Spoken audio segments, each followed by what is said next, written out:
Pra në pikën e provës. Është gati 18-19 dhe kjo, po. Ja që 18 për. Po.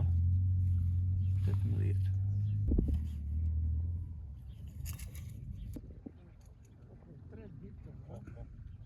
Sot jemi tek parcela eksperimentale, që kemi bërë aplikimin e produktit NutriVivi dhe pas aplikimit që kemi bërë para 72 orësh, shohim një ndryshim, kemi bërë matjet edhe shohim një ndryshim të bimës. Është një ndryshim në duke krahasim me bimët e tjerë që janë trajtuar. Shohim që ka dhe një diametër goxha më të konsiderueshëm krahasim me bimën që s'është aplikuar produkti.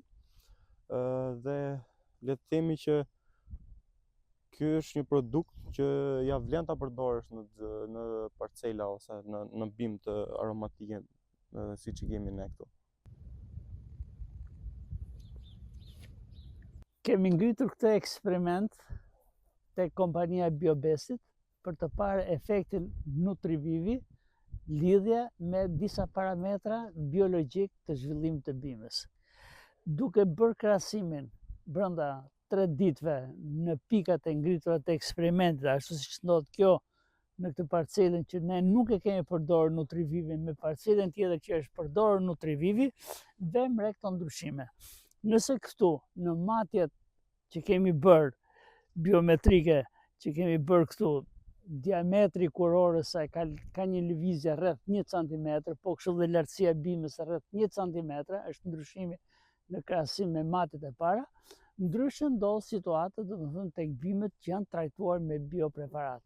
Në bimët e trajtuar me biopreparat kemi një rritje të diametrit të rreth 3 cm dhe një lartësi të bimës domethënë po ashtu rreth 3 cm lartësi bime.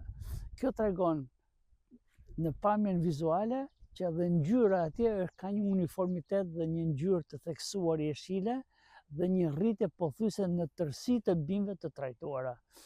Ndërsa tek parcela që jemi ne e pa trajtuar me bio preparatin vjet re, domethënë që bimët nuk e kanë as ngjyrën e uniformitetit, por as edhe atë rritjen masive siç e vëmë re tek parcela tjetër.